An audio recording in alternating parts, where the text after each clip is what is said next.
رات کے 2 بج رہے تھے۔ قسطنطنیہ کے محل میں ہر طرف خاموشی تھی، ایسی خاموشی جو انسان کی سانس بھی سنا دے۔ سلطان عبدالحمید دوم اپنی کرسی پر بیٹھے تھے، ہاتھ میں ایک پرانا نقشہ تھا جس کے کنارے جل چکے تھے، جیسے کسی نے اسے آگ سے بچا کر نکالا ہو۔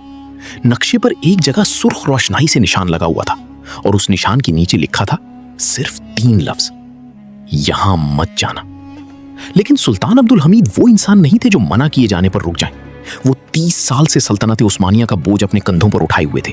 انہوں نے یورپ کی سازشیں دیکھی تھی، اپنے ہی وزیروں کی غداریاں دیکھی تھی، اور وہ راتیں بھی دیکھی تھی جب صرف ایک غلط فیصلہ پوری سلطنت کو ڈبو سکتا تھا۔ لیکن آج کی رات مختلف تھی۔ آج وہ کسی دشمن سے نہیں لڑ رہے تھے، آج وہ تاریخ کے اس دروازے کو کھولنے جا رہے تھے جسے صدیوں سے بند رکھا گیا تھا۔ اس نقشے میں ایک قبر کا پتہ تھا، میڈوسا کی قبر۔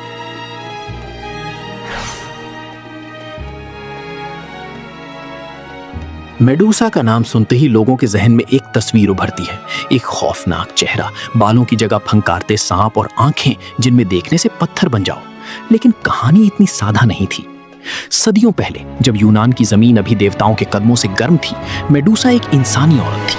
کہا جاتا ہے کہ وہ اتنی حسین تھی کہ سمندر کی لہریں اسے دیکھنے کے لیے ساحل تک آتی تھی۔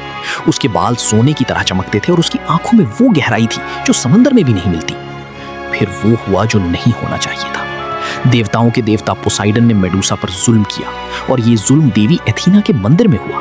مندر کی بے حرمتی ہوئی، لیکن ایتھینا نے پوسائیڈن کو سزا نہ دی، کیونکہ پوسائیڈن بھی دیوتا تھا۔ اس نے اپنا غصہ میڈوسا پر نکالا، اس بے قصور عورت پر جو خود شکار تھی۔ ایتھینا نے میڈوسا کو لعنت دی۔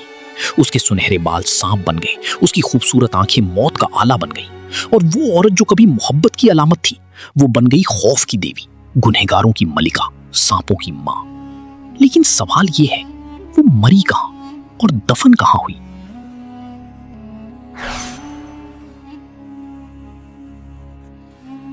سلطنت عثمانیہ کے دور میں قسطنطنیہ، جسے آج ہم استنبول کہتے ہیں، دنیا کا سب سے پراسرار شہر تھا۔ اس شہر کے نیچے ایک پوری دنیا چھپی ہوئی تھی، سرنگیں، تہخانے، پانی کے ذخیرے اور وہ راستے جن کے بارے میں صرف چند لوگوں کو علم تھا۔ سلطان عبدالحمید دوم کو جب یہ نقشہ ملا، تب وہ اپنی سلطنت کے سب سے مشکل دور میں تھے۔ یورپی طاقتیں ہر طرف سے دباؤ ڈال رہی تھیں، اندر سے انقلابی تحریکیں سر اٹھا رہی تھیں، اور سلطان کو ایسی کوئی چیز چاہیے تھی، کوئی طاقت، کوئی راز، کوئی ہتھیار جو اس کھیل کا پاسا پلٹ دے۔ یہ نقشہ انہیں ایک بوڑھے یونانی آثار قدیمہ کے ماہر نے دیا تھا، جو مرتے وقت بڑبڑاتا رہا تھا، اسے کھولنا مت، اسے کھولنا مت، وہاں جو سوئی ہے وہ مردہ نہیں۔ سلطان نے اس بات کو نظر انداز کیا۔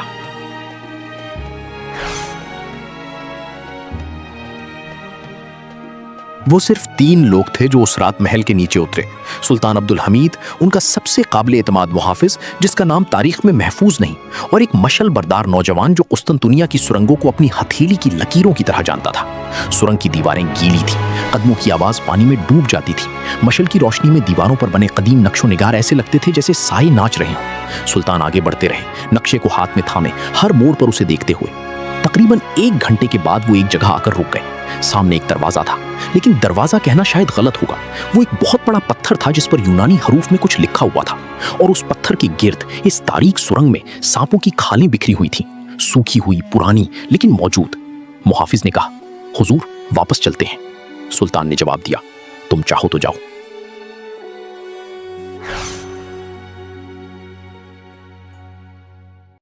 تینوں نے مل کر پتھر کو دھکیلا۔ وہ اتنا بھاری تھا کہ پتہ نہیں چلتا تھا کہ اسے کسی نے کبھی ہلایا بھی ہوگا یا نہیں۔ لیکن جیسے ہی پتھر ایک طرف ہوا، اندر سے جو ہوا باہر آئی وہ سرد تھی، اتنی سرد کہ مشل ایک لمحے کے لیے بجھنے لگی۔ اندر ایک چھوٹا سا کمرہ تھا، اور اس کمرے کے بیچوں بیچ ایک تابوت رکھا ہوا تھا، سفید سنگ مرمر کا، جس پر سانپوں کی تصویریں کندہ تھیں۔ تابوت کے چاروں طرف وہ چیز تھی جو سلطان کے قدم وہیں جما دینے کے لیے کافی تھی، سانپ، زندہ سانپ۔ وہ تابوت کے گرد لپٹے ہوئے تھے، سینکڑوں، شاید ہزاروں، اور وہ حرکت نہیں کر رہے تھے، بس پڑے تھے، ایسے جیسے پہرے پر ہوں۔ ایک بھی سانپ نے سر نہیں اٹھایا۔ محافظ کے ہاتھ سے تلوار گر گئی، مشل بردار نوجوان پیچھے ہٹ گیا، لیکن سلطان عبدالحمید آگے بڑھے۔